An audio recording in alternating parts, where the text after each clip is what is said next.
할렐루야. 아유, 되게 좋네요. 할렐루야. 여러분 반갑습니다.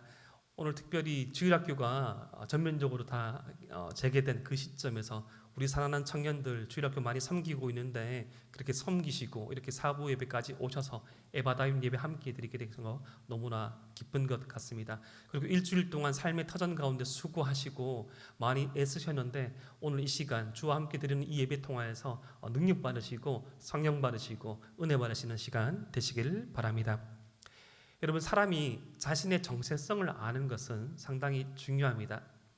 예를 들어서 군인이 자신의 신분을 모르고 군인이 자신의 정체성을 잃어버린 채 휴가 기간에 복귀 시간을 깜빡하고 휴가 기간이 끝났음에도 불구하고 군대에 복귀하지 않으면 탈영병이 됩니다. 그렇죠?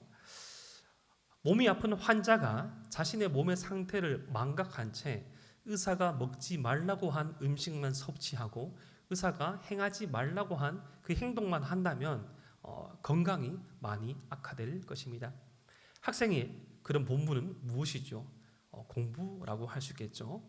그 공부를 최고의 점수를 맞는 것이 목적이 아니라 우리에게 주어진 역할과 사안 가운데 학생으로서 공부를 열심히 하는 것 또한 참 중요하지요. 직장인들은 어떻습니까? 직장인들은 취업하여서 일을 하고 있는 직장인들의 그런 본분은 무엇일까요? 예, 시간을 잘 버텨서 월급을 타내는 것이 아니라 우리에게 주어진 이 시간 가운데 청지기 사명을 가지고 믿는 자로서 상사와 동료 직원들에게 본이 되며 그들과 같은 원칙과 이익을 추구하는 것이 아니라 하나님께 우리에게 허락하신 선한 이익을 추구하는 것, 그런 생각으로 일하고 계시지요. 지난주에 저는 저의 정체성에 대해서 한번 깨달은 그런 시간이 있었습니다. 지난주 목요일부터 저희 집에 있는 첫째 아이가 저희 교회 앞에 있는 범어초등학교 병설 유치원에 이렇게 등교를 하게 되었습니다.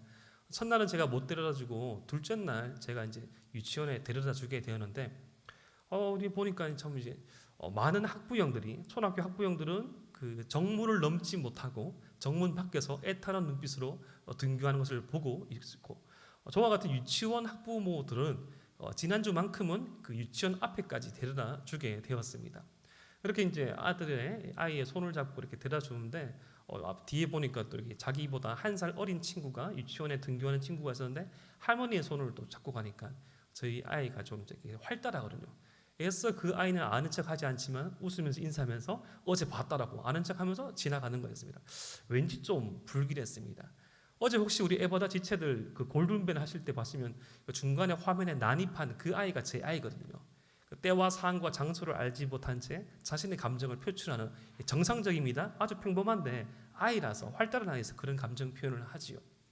그렇게 유치원 정문까지 와서 선생님을 만나고 인사하고 그 90도 인사하고 딱 가는데, 또 돌아와서는 저에게 저희 아들이 그렇게 인사하는 겁니다. 대동교회 하인수 목사님 안녕히 가세요 하는 거예요. 싫어합니다. 대동교회 하인수 목사님 안녕히 가세요. 이 친구는, 저희 아이는 제가 목사라는 것에 대해서 상당히 자랑스러워합니다. 상당히 자랑스러워요. 실제로 부산에 있을 때도 마찬가지였습니다. 어딜 가나 자기 유치원에 가고 뭘 하도 제가 뭐 숨기고 싶진 않은데, 여러분 조금 이해하시죠? 우리 가슴 아픈 현실, 우리가 그리스도인으로서 살아간다는 것이 때로는 조금은 눈치 볼 수 있는 그런 상황이지만, 이 아이는 어딜 가서나 자기 아버지가 목사라는 것에 대해서 대단히 크게 말하는데, 그 현상이, 그 정체성의 탈로가 그때 날 줄 몰라요. 그러니까 선생님이 눈이 둥그러지면서 목사님이라고 하니까 인사를 이렇게 더 하시더라고요.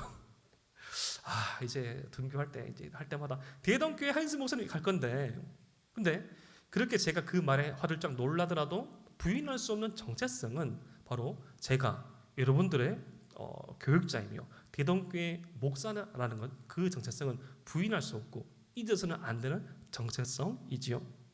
여러분, 그리스도인이 된다는 것은, 우리가 주님을 안다는 것은 우리의 정체성, 우리의 신분이 새롭게 변화되는 것입니다. 이러한 정체성의 변화, 정체성에 대한 정의를 성경은 몇 가지를 하고 있습니다. 하나님과의 새롭게 정립된 이 관계성 안에서 성경은 첫 번째 목자와 양이라는 정체성을 제시합니다. 양과 같이 연약하고 양과 같이 너무나 힘이 없는 이 존재이지만 선한 목자 되시는 주님의 인도함이 필요한 존재, 인도함을 받아야 될 존재로 목자와 양으로 관계성, 정체성을 묘사합니다. 두 번째로는 이 부모와 자녀의 관계로 묘사하지요. 마치 주를 알지 못하였을 때는 부모가 없는 자녀처럼 고아와 같이 홀로 버려진 그 인생을 살았지만 주님과의 새로운 이 관계성, 주를 주로 시인하며 주를 나의 왕과 나의 영적인 부모로 시인하는 새로운 이 정체성에서는 우리의 양자됨으로 말미암아 우리를 자녀 삼으심으로 말미암아 영원히 변치 않는 그 주님의 품 안에 있는 자녀로서의 정체성이 부여됩니다. 세 번째, 구약에서 흔히 찾아볼 수 있는 이 정체성은 바로 신랑과 신부입니다. 우리 주님께서 우리를 신부 삼으셔서 우리의 가족 안으로 새로운 이 가정 안에 우리를 포함시킨 것이죠. 또한 주인과 종의 관계로 설명되어지기도 합니다. 주님께서는 모든 것을 가지신 주인이신데 우리에게 역할과 사명을 맡기시고 정한 날에 오셔서 그 역할과 사명을 점검하는 주인으로 묘사되어집니다. 또한 요한복음 15장과 같은 말씀에서는 우리 주님께서는 포도나무요 우리는 거기에 붙어있는 가지라고 묘사되어 있습니다. 주님 안에 거한 삶, 주님 안에 붙어있는 그 관계성이 있을 때 우리는 열매 맺을 수 있는 아주 풍성한 열매를 맺을 수 있는 그러한 존재, 그러한 정체성을 가지고 있다고 말합니다. 또한 요한복음에서는 우리 주님께서 우리를 친구라 부르십니다. 친구라 부르시면서 동역자라 부르시면서 주님께서 하지 못하신 일 또한 우리가 할 수 있노라고 격려하시고 응원하십니다. 그런데 오늘 제가 여러분들에게 설명드릴 우리가 새롭게 정립하고 잊지 말아야 될 그 관계성, 정체성은 우리 주님께서 대장 되시며 그 대장 되신 그 주님을 따르는 영적인 군사, 영적인 전쟁에 참여한 전사라는 것입니다. 여러분, 이 신앙생활이라는 것은 어떠한 측면에서는 유람선을 타고 관람하는 것이 아니라 전투선을 타고 이 전투를 위해서 출발하고 떠나는 여정이라고 할 수 있습니다. 여러분, 이런 영적 전투에 대한 가장 상세하고 깊은 묘사를 하고 있는 말씀이 바로 우리가 함께 읽었던 에베소서 6장 10절부터 20절 말씀입니다. 사도 바울은 그리스도인으로서 새롭게 부여된 이 정체성을 설명하기 위해서 당시 로마 군인이 취하였던 전신갑주, 온몸을 뒤덮은 이 방어용 무기와 공격용 무기를 가지고 설명합니다. 여러분, 당시 이 전신갑주의 사진이 앞에 들 건데 뒤에 들 건데 이러합니다. 머리부터 발끝까지 다 감싸고 있습니다. 이 사진을 띄운 채 제가 한번 간간히 말씀을 계속 전해드리겠습니다. 먼저 에베소서 6장 11절 말씀에 이런 말씀이 나옵니다.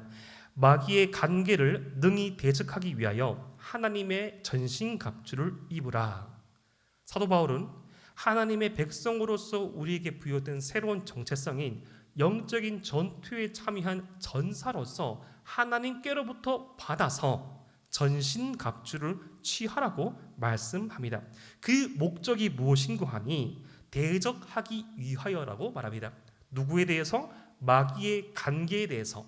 이 마귀라는 영적인 존재가 펼치고 그가 가지고 있는 아주 간사한 전략에 맞서기 위하여서 하나님께서 주시는 전신갑주를 입으라고 말합니다. 즉 하나님께서 주시는 전신갑주를 입어야지 이 영적인 전투에서 승리할 수 있다는 것입니다. 12절 말씀에 이 영적 전투의 대상과 상대에 대해서 자세히 묘사합니다.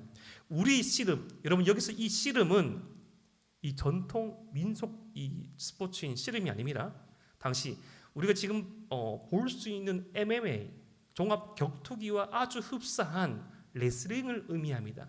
치고 받고 싸우는 전투를 목적으로 한, 좀 더 실제적으로 말한다면 상대방에게 치명적인 타격을 가하기 위한 실전용 무술, 이것을 위하여 이것인데 우리가 행해야 될 전투는 씨름은 혈과 육을 상대하는 것이 아니요 통치자들과 권세들과 이 어둠의 세상 주관자들과 하늘에 있는 악의 영들을 상대함이라고 말합니다.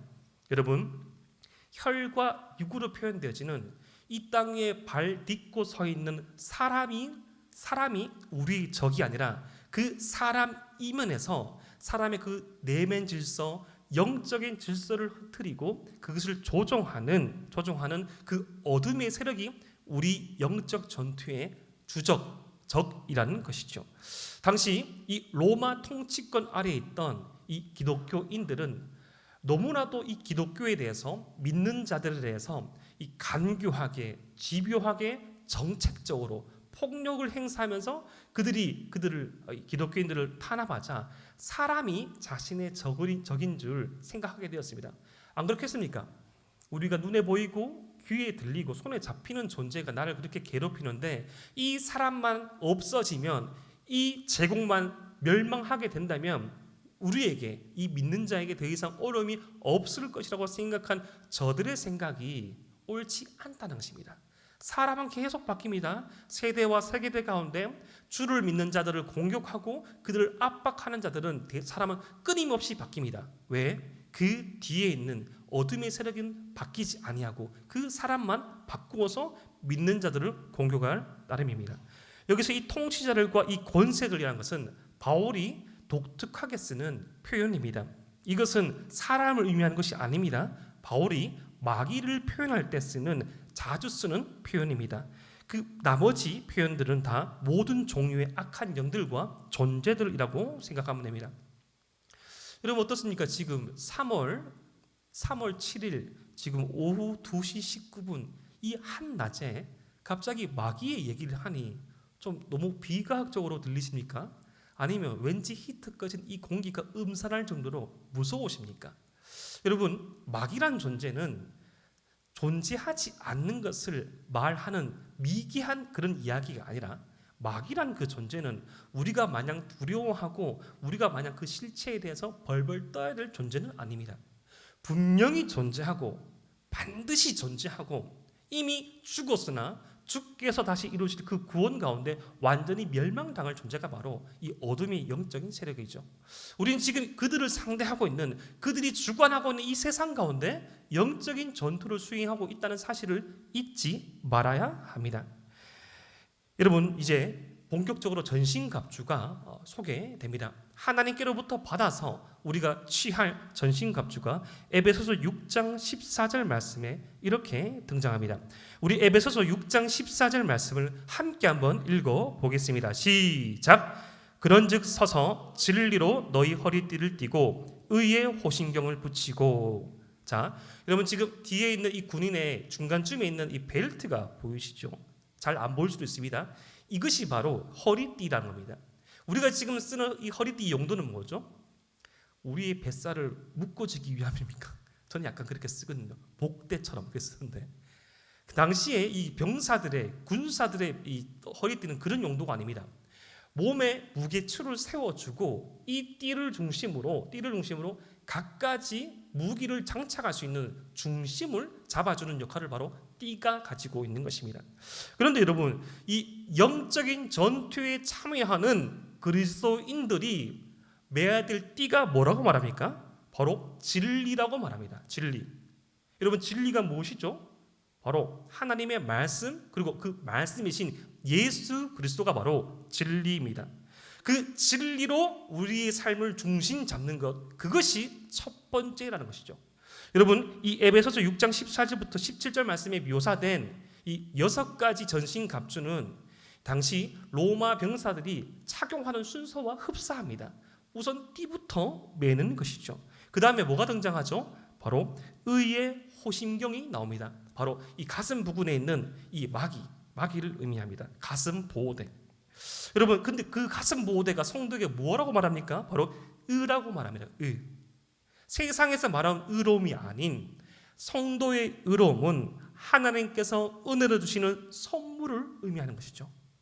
내가 행함으로 말미암아 얻어진 의가 아니라 예수 그리스도께서 십자가 위에서 죽으시고 3일 만에 부활하심으로 말미암아 우리에게 주어진 그 의가 우리의 가슴팍을 보호하는 호신경이 된다는 것입니다. 여러분, 그런 의미에서 우리의 삶 가운데 이 진리로 중심축을 삼고 가슴을 펼 수 있어야 합니다. 내가 가진 것이 없어서, 내가 아는 것이 없어서, 내가 어떤 시험의 결과와 승진과 이직과 결혼과 연애와 어떠한 상황 가운데 불편하고 어떠한 상황 가운데 발전성이 없다고 하여서 우리의 삶이 흔들리며 우리 어깨가 좁아지며 우리의 가슴이 작아지는 일이 있어서는 안 된다는 것입니다. 하나님을 믿는 하나님의 자녀인 우리에게 부여된 이 정체성은 진리 그리고 의라는 것을 잊지 마시기 바랍니다. 세 번째로 등장하는 전신갑주가 이렇죠. 에베소서 6장 15절 말씀입니다. 평안히 복음이 준비한 것으로 신을 신고. 여러분, 여기 평안의 복음이 준비한 것으로 신을 신고라고 나왔는데 조금 더 매끄러운 해석은 바로 이것입니다. 평안의 복음을 전할 이 준비를 위해서 신을 신고, 그러니까 신을 신는 목적이 평안의 복음을 전하기 위해서라는 거죠. 여러분, 이 신발에 따라 용도가 다르죠. 제가 지금 신고 있는 신발을 보여드릴 수 없는데 이렇게 뺄까요? 구두를 신고 있죠. 안 보시네요. 예. 구두는 이 정장에 입기 위한 것이죠. 좀 이렇게 허리가 안 좋아서 이렇게 운동화를 신을 수 있겠지만 이 정장 구두는 정장에 맞는 이 목적을 가지고 있습니다. 그러면 여러분, 이 가벼운 등산을 위한 트레킹화는 정장에 착용해도 될까요, 안 될까요? 제가 입으면 여러분들 아재라고 놀리겠죠. 아유, 하는데 패셔니스타가 입으면 새로운 패션에 선도한다 이렇게 말할 수 있겠지만 이 신발에는 용도가 다 있다는 것입니다. 여러분, 하이힐은 언제 신습니까? 하이힐을 언제 신죠? 예, 하이힐을 신을 때 신겠죠. 하이힐 신을 때 신습니다. 그런데 성도가 신어야 될 이 신발의 이 정체성, 목적이 무엇인가 하니 평안의 복음을 전하기 위해서 신을 신더라는 것입니다. 여러분, 발걸음이 닿는다는 것은 그 사람의 삶이 설정한, 그 사람의 삶이 보여주는 방향성을 의미하는 것이죠. 그 사람이, 하나님의 백성이 발을 딛는 곳마다 무엇이 전달되고 무엇이 전해진다는 것입니까? 바로 평안의 복음이 전해지더라는 것입니다. 이 말씀이 우리에게 주는 이 메시지가 있죠. 이렇게 질문할 수 있습니다. 과연 나의 발이 닿는 곳마다 평안이 전해지는가? 나의 발이 서 있는 이곳에 평안이 선포되는가? 여러분, 평안의 복음입니다. 평화의 복음이에요. 정죄의 복음이 아니라, 판단의 복음이 아니라, 이간질의 복음이 아니라, 적대의 복음이 아니라 평안의 복음을 위한 신을 신은 존재가 바로 하나님의 백성이더라는 것입니다. 성도의 새롭게 부여된 이 정체성으로 말미암아 우리의 발걸음이 평안의 복음을 전하게 됨을 바울은 말하고 있습니다. 에베소서 6장 16절 말씀 우리 함께 한번 읽어볼까요? 에베소서 6장 16절 말씀입니다. 시작! 모든 것 위에 믿음의 방패를 가지고 이로써 능히 악한 자의 모든 불화살을 소멸하고. 여러분, 이 어둠의 상대, 이 어둠의 세력이, 이 마귀가, 영적 세력이 우리에게 불화살과 같은 그런 공격을 가한다고 합니다. 여러분, 이거 한번 느껴보셨습니까? 불화살? 안 맞아 보였어요? 끊임없이 우리의 정체성에 대해서 우리의 정체성을 파괴시키려고 하는 이 세상의 공격들, 근데 그 공격들을 막아서는 이 무기가 있었으니 그것이 바로 방패, 믿음의 방패라는 겁니다. 무엇에 관한 믿음입니까? 바로 그리스도 안에서 새로운 정체성에 관한 믿음입니다. 세상이 말하는 그런 거짓 정체성이 아니라 나는 주의 자녀다. 나는 주의 양이다. 나는 주의 신부다. 나는 주님의 종이다. 나는 주님의 가지다. 나는 주의 친구다. 나는 주의 전사다.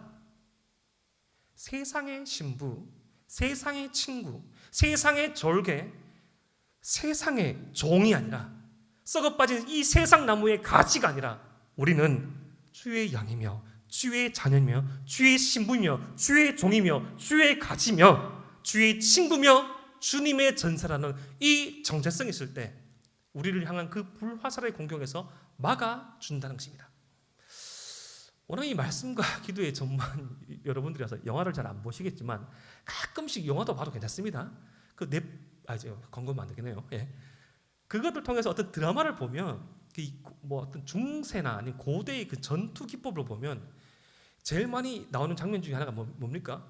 뭐라고 호령을 하면 갑자기 방패를 다다다다 붙입니다. 뭡니까? 갑자기 생각나는 블랙팬서 혹시 보셨어요? 그 본다고 큰 죄가 아닙니다. 죄 아니에요. 그 보면 우리 큰아이는 잘 훈련되던데 그 아프리카 방언인지 뭔지 모르겠는데 와칸다어로 말하잖아요. 이맘에 갑자기 방패를 쫙 붙이면서 격까지 묘사를 다 하네요. 방패를 딱 붙이면 막 적들이 막 치고 오면 그걸 막고 창을 막 던져가지고 공격합니다. 실제 그게 없던 그런 전법이 아니라 이 그리스를 중심으로 한 이 고대 이 제국으로부터 나와 있는 전법입니다. 방패를 일자로 다 붙여서 방패를 붙일 때 이 전법을 쓸 때 하나의 법칙이 있습니다. 이 방패가 사람 키 높이보다 더 높은 방패인데 아주 튼튼해요. 절대로 적이 밀어붙이더라도 이 방패를 놓쳐서는 안 됩니다. 놓치는 순간 방패가 쓰러지면 거기로 적이 쳐들어오거든요. 그래서 방패를 밀집해서 탁 붙은 상태에서 계속 적을 밉니다. 밀고 그 다음에 이 단검이나 창을 가지고 찌릅니다. 그러면 이 미개한 야만인과의 전투에서 거의 이기거든요. 그런데 어느 한 병사가 이 믿음을 잃어버린 채, 우리의 전술에 대한 믿음을 잃어버린 채 방패를 내려놓는 순간 그 틈을 타서 적들이 파가 들어왔던 실제적인 전투의 경험이 이 말씀에 깃들어 있다는 것입니다. 여러분, 세상이 우리로부터 쏘아 올리는 그 불화살을 소멸하는 아무 쓰임새가 없게 하는 것은 그리스도 안에서 우리가 새롭게 얻은 정체성임을 잊지 마시길 바랍니다. 에베소서 6장 17절 말씀 우리 함께 읽어볼까요? 에베소서 6장 17절 말씀입니다. 시작. 구원의 투구와 성령의 검 곧 하나님의 말씀을 가지라. 자, 이제 머리를 보호하는 투구가 나옵니다. 여러분, 이 투구가 뭐라고 의미합니까? 바로 구원이라고 합니다. 구원. 그리스도와의 연합을 통하여서 함께 부활하고 그리스도의 권능과 부활에 참여하는 구원의 현재적인 의미, 구원의 완성적인 의미가 바로 투구라는 것입니다. 여러분, 다른 것을 공격당하면 과다출혈로 좀 시간을 두고 죽지만 머리를 맞으면 즉사하게 되죠. 가장 중요한 정체성 가운데 하나가 바로 내가 구원받았고 그 구원이 이루어진다는 것입니다. 이미 구원받았고 주께서 다시 오실 그날 우리의 구원은 완성된다는 것이죠. 지금 죽어도 내가 주의 자녀로서 천국에 들어가게 된다는 그 구원에 관한 정체성이 아주 중요하다는 것입니다. 그런데 마지막으로 소개되는 이 전신갑주가 중요합니다. 바로 하나님의 말씀이 성령의 검으로 묘사됩니다.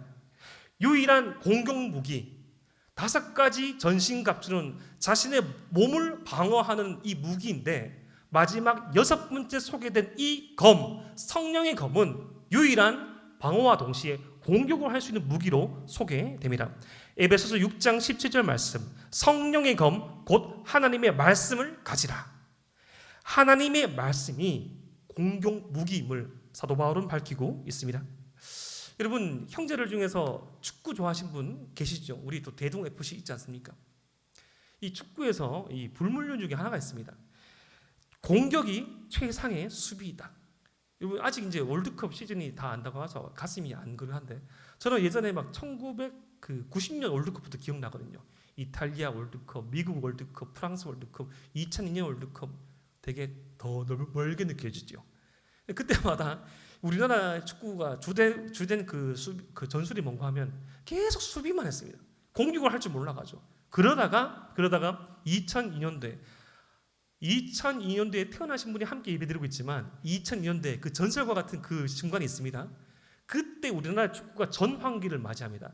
강력한 체력과 전술을 바탕으로 역습에 능한 팀으로 이제 맞서서 싸우는 팀으로 공격하는 팀이 되어서 2002년도에는 4강에 들게 되고 그 이후에 16강, 그 이후에 세계 청소년 축구대회 준우승 이런 식으로 공격하는 축구로 바뀌면서 이기는 법을 습득하기 시작했습니다. 여러분, 신앙을 대하는 태도 가운데 수동적인 태도와 능동적인 태도가 있습니다. 수비적인 태도와 공격적인 태도가 있습니다. 여러분, 영적인 전쟁에 참여한 우리가 수비만 한다면 이 전투에서 이길 수 없다는 것을 명심하셔야 합니다. 여러분, 이 영적인 이 삶, 우리의 신앙생활이라는 것은 어떤 망상의 삶이 아닙니다. 내가 그냥 주님 좀 생각하고 내가 좀 예배 드리고 내가 좀 섬기고 내가 좀 찬양 듣고 찬양한다고 우리의 삶 가운데 이 신앙의 레벨이 올라가거나 신앙의 건강성이 주어지는 것이 아닙니다. 수비만 했으면 이 영적인 전투에서 이길 수 없더라는 것입니다. 하나님께서 우리에게 주신 은혜의 방편인 유일한 은혜의 수단인 말씀과 기도에 실제적으로 참여하지 아니하고 실제적으로 그것을 활용하지 않고서는 영적인 전투에 승리할 수 없다는 것입니다. 오늘 말씀을 통해 우리가 첫 번째로 기억할 것이 있습니다. 그것은 바로 말씀의 능력이 있다는 것입니다. 따라해볼까요? 말씀의 능력이 있다. 여러분, 이 현실의 삶 가운데 맞이하는 고난과 선택의 문제, 유혹과 시험을 이길 수 있는 능력이 말씀 가운데 있다는 것입니다. 이 첫 번째 예가 바로 우리 주님께서 보이신 이 광야 시험의 예가 있습니다. 마태복음 4장 1절부터 11절까지 말씀 보면 예수님께서 공적인 사역을 시작하기 이전에 40일 동안 광야에서 금식 기도하시다가 마귀에게 시험받는 일이 나옵니다. 어떻게 목사님, 예수님이 시험을 받습니까? 여러분, 예수님이 살아내신 그 삶은 성도가 살아내는 그 삶을 보여주는 것입니다. 이 사단의 시험이 다가오지요. 인생의 근원적인 결핍, 욕망, 문제에 가는 것으로 유혹과 시험을 하게 합니다. 의식주, 명예, 권세, 예배의 대상, 이것으로 사단이 공략합니다. 무엇을 위해 먹고 마시고 살 것인가? 무엇을 위해서 명예를 취할 것인가? 무엇에 무릎 꿇을 것인가? 무엇을 예배할 것인가? 그 사단의 공격과 유혹 앞에 우리 주님도, 우리 예수님도 말씀으로 대응하시고 공격하였습니다. 예수님께서 능력이 있죠. 영적인 파워가 있죠. 그냥 물리칠 수도 있지만 성도에게 본을 보여주시러 하나님의 말씀으로 다 공격하시고 방어하십니다. 여러분, 우리 주님도 말씀을 가지고 영적인 전투에 임하셨다는 것을 잊지 마십시오. 여러분, 이 영적인 전투에서 가지고 있는 이 말씀의 힘에 대해서 히브리서 기자는 이렇게 밝힙니다. 먼저 고린도후서 10장 4절과 5절 말씀을 읽기 원하는데요. 고린도후서 10장 4절과 5절 말씀을 함께 읽어보겠습니다. 시작! 우리의 싸우는 무기는 육신에 속한 것이 아니요 오직 어떤 견고한 진도 무너뜨리는 하나님의 능력이라. 모든 이론을 무너뜨리며 하나님을 아는 것을 대적하여 높아진 것들을 다 무너뜨리고 모든 생각을 사로잡아 그리스도에게 복종하게 하니. 여러분, 말씀이 우리가 취해야 될 무기가 어떤 견고한 진도 무너뜨릴 수 있는 능력인데, 이것은 세상의 어떤 헛된 이론이라도 다 파헤치며 파괴하며 모든 높아진 것들을 복종시킬 수 있는 능력이 있다는 것입니다. 명료하게 말해 인간이 중심되어서 인간을 숭배하며 인간의 주인된 그 모든 실제, 모든 이론, 모든 현상을 말씀으로 분석하며 말씀으로 판단하며 말씀으로 재해석하며 답을 제시할 수 있다는 것입니다. 히브리서 4장 12절과 13절 말씀에서는 말씀의 능력이 이렇게 묘사됩니다. 하나님의 말씀은 살아있고 활력이 있어 좌우의 날선 어떤 검보다 예리하여 혼과 영과 및 관절과 골수를 찔러 쪼개기까지 하며 또 마음의 생각과 뜻을 판단하니 지으신 것이 하나도 그 앞에 나타나지 않음이 없고 우리의 결산을 받으실 이의 눈앞에 만물이 벌거벗은 것 같이 드러나니라. 바로 말씀의 능력이 있다는 것이죠. 여러분, 말씀의 능력이 있다. 말씀 읽어야 된다. 말씀 알아야 된다. 기도해야 한다. 여러분, 이 말씀이 혹시 여러분들에게 너무 진부하지 않습니까? 목사님, 귀가 딸도록 들었습니다. 여러분, 목사님 성경 통독하기 앞서서 이렇게 말씀하신 것이죠. 너무 진부합니다. 또 말씀 읽게 하려고 하는 것이죠. 너무 진부합니다. 라고 생각하고 라고 말할 수도 있을 것 같습니다. 여러분, 제가 몇 해 전에 읽었던 책인데요. 저는 가끔씩 그렇게 자기 경영서도 보기도 하는데 읽었던 책 가운데 이 책이 있었습니다. 바로 타이탄의 도구들이라는 책입니다. 저는 그런 어떤 성공 전략이나 아니면 어떻게 해서 최고의 위치에 올라가는 별로 관심이 없습니다. 어떻게 세상의 사람들이 이 세상을 경영하고 이 세상을 바라보는지에 대해서 관심이 있어서 그 책을 읽어봤는데, 타이탄의 도구들이라는 이 책 가운데 이 어떤 사회의 많은 분야에서 업적을 남기고 성공한 사람들의 그런 행동 양식을 분석하다가 이러한 대목이 있었습니다. 바로 이것이었습니다. 인생의 성공은 클리셰에 있다라는 것입니다. 여러분, 클리셰가 뭔고 하니 진부한 것입니다. 여러분, 아주 진부한 것을 바로 클리셰라 의미합니다. 일상 속에 있는데 너무나 진부해서 익숙한 것들, 그런 것들입니다. 예를 들어서 성공한 사람들의 삶의 법칙을 보니까 아침에 일어나서 자기가 누웠던 자리를 정돈하더라. 자신의 분야의 전문가들은, 최고의 전문가들은 아침에 일어나서 그 하루의 일과를 먼저 살펴보고 마지막에 감사일기를 적더라. 우리로 치면 그 클리셰가 바로 이런 것이죠. 영적인 전투에 승리하고자 하는 사람은 말씀과 기도의 사람이 되어야 한다. 여러분, 이 타이탄의 도구들의 이 저자는 이렇게 말합니다. 모든 분야에서 업적을 남기고 어떤 결과물을 내는 사람들은 클리셰에 아주 충실한 사람이었다. 연습을 게으르지 않는 운동선수, 자신의 이 실력에 만족하지 않는 연주가, 끊임없이 자신을 개발하며 자신을 바라보며 함께 꿈들을 공유하고 한 발짝 나아가는 리더, 그 클리셰를 지켰을 때 자신의 삶의 분야에서 어떠한 결과물과 어제와 다른 오늘의 진전을 이루더라는 것입니다. 여러분, 이 영적인 이 거인이 되기 위한 이 클리셰를 가장 잘못 쓴 집단이 있죠. 바로 이단들입니다. 여러분, 지금 코로나 시기라서 우리 앞에 잘 드러나지 않지만 코로나 초기에 가장 이 사회를 혼란스럽게 한 이단 있죠. 신천지. 그들은 이 영적인 클리셰를 가장 잘 나쁘게 활용하였습니다. 그들이 얼마만큼 말씀 배우기를 몰두합니까?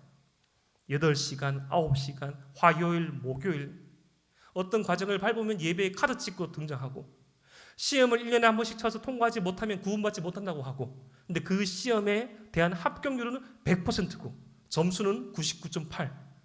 가상의 점수가 아니라 사람의 노력으로, 사람의 뜻으로 그 점수를 만들어냈죠. 어떤 행위와 어떤 결과를 제시하니 그 행위와 결과를 충당하며 그 잘못된 교주에 사로잡힌 14만 4천 명이 넘는 이단들을 양성해 내었습니다. 진리가 아닌 것에도 그렇게 투신하고 집중하고 목적을 가지면 무서운 그 반대편의 영적인 전사로 거듭나게 되더라는 것입니다. 여러분, 진리가 진부한 것이 아니라 진리를 대하는 우리가 진부할 수 있습니다. 여러분, 진리가 진부한 게 아닙니다. 하나님의 말씀이 진부한 것이 아닙니다. 하나님의 말씀에 의거한 기도가 진부한 것이 아니라 그 기도와 말씀으로 나아가는 예배가 진부한 것이 아니라 그 말씀과 기도와 예배를 대하는 우리가 진부할 수 있다는 것입니다. 여러분, 오늘 말씀을 통해서 우리의 삶을 한번 되돌아보길 원합니다. 우리는 뭘 하고 있는가? 우리는 영적인 전투 가운데 어떤 상황 가운데 있는가? 나도 모르게 그냥 둬서, 나도 모르게 그냥 있어서 많은 공격들을 받아내며 어느새 이 생명을 다할 그 존재까지 오진 않았는가?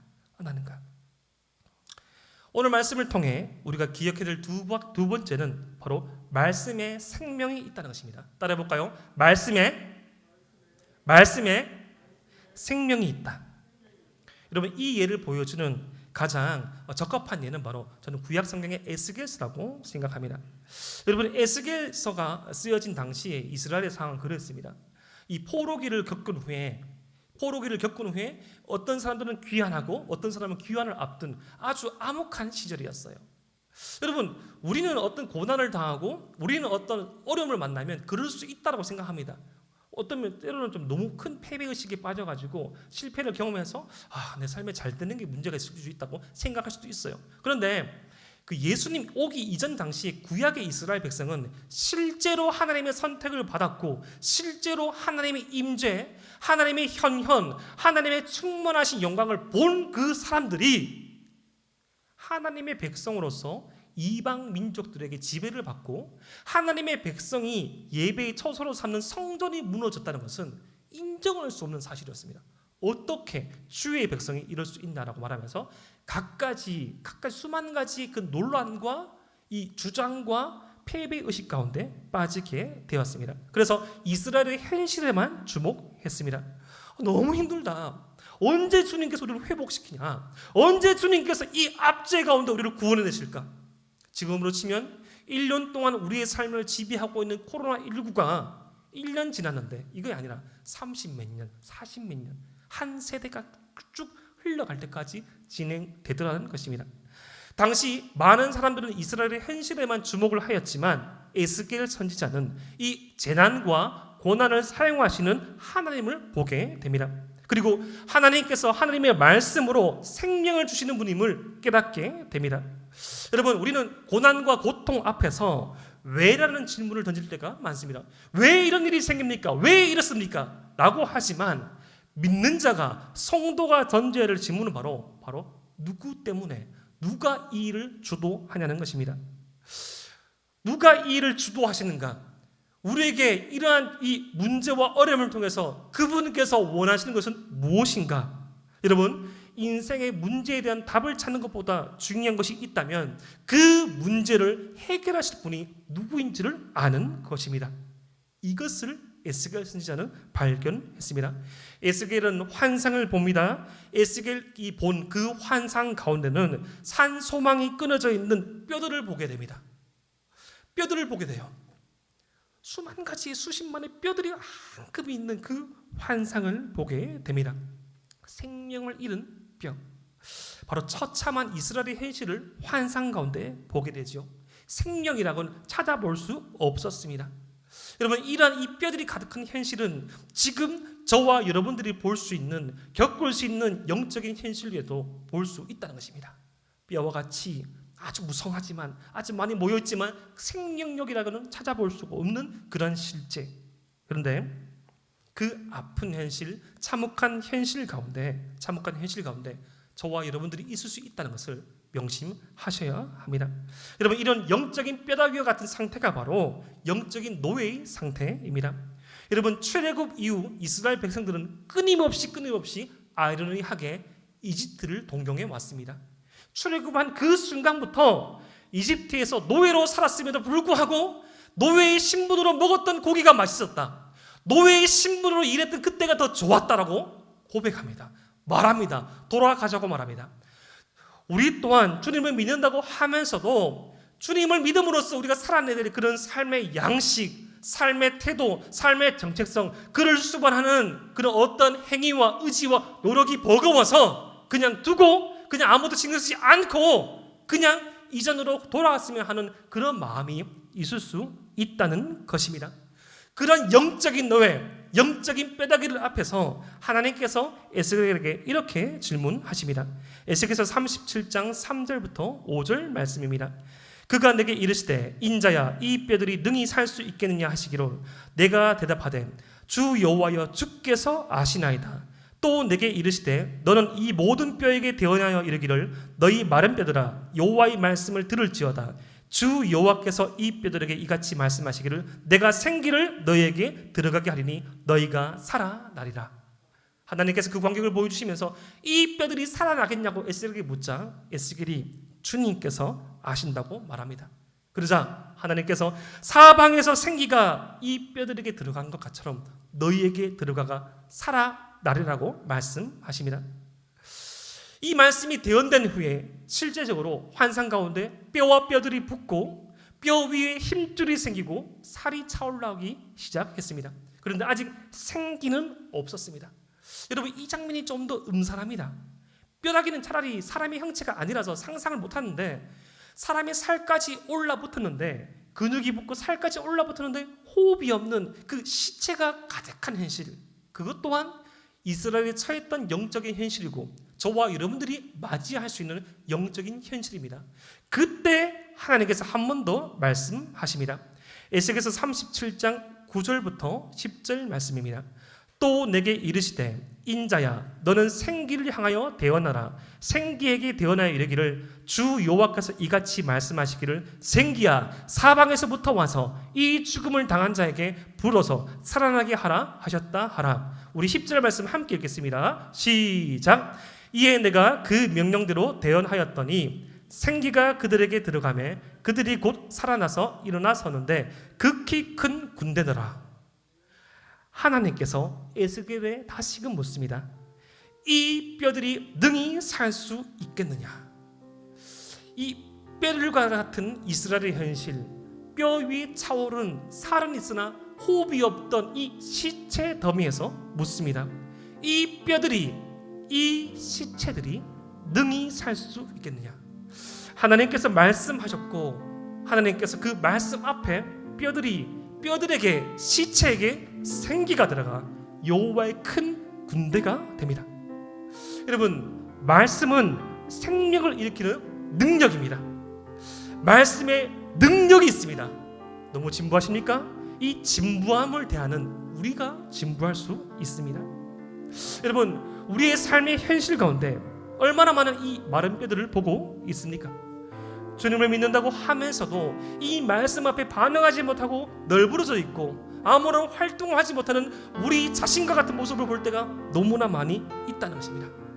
하지만 그 뼈들과 같은 우리의 상황 가운데 주의 말씀이 선포된, 주의 말씀이, 내 말씀이 선포되어질 때, 그 말씀을 듣고 그 말씀으로 살아낼 때 이 뼈들 가운데 살이 오르고 근육이 붙고 생기가 들어가서 여호와의 큰 군대가 되다는 것입니다. 우리는 말씀으로 이길 수 있습니다. 어떻게 해야 합니까? 말씀을 읽어야 합니다. 참 어렵죠? 진부하죠? 말씀을 들으면서 그치는 것이 아니라, 예배를 보는 것에서 그치는 것이 아니라 예배를 드리고 말씀을 읽어야 합니다. 이것을 위하여 우리 에바 다윗은 42주 동안 성경을 한번 읽은 그 사역과 흐름을 전개할 것입니다. 여러분, 한 번이라도 한번 참여해 봤으면 좋겠습니다. 여러분, 오해하지 마십시오. 제가 이 일들을 통해서, 이 사역을 통하여서 여러분들에게 원하는 것이 어떤 율법 교사를 양성해내는 것, 모든 성경의 66권의 말씀에 이것을 뜻을 알고 해석하고 가르치는 그 정도를 원하는 것이 아닙니다.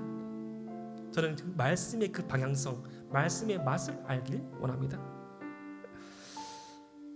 여러분, 한 20몇 년 전에 제가 군대에 갔던 이 얘기를 한번 해드릴게요. 군대에 입대하기 전에, 이 306 보충대 가기 전에 저는 평소에 이 단 거를 잘 안 먹는데, 같이 군대를 데려다던 교회 선배가 그 조그마한 그 스니커즈 그걸 막 주머니에 막 넣어주면서 사복을 반납하기 이전에 꼭 주머니에 넣어놨다가 그걸 먹으라고 하더라고요. 그래서 이 양쪽 너무 많이 있는 걸 내가 싫어가지고, 거추장스러워가지고 한 개만 놔두고 다 돌려보냈습니다. 근데 가더라고요, 그 형이.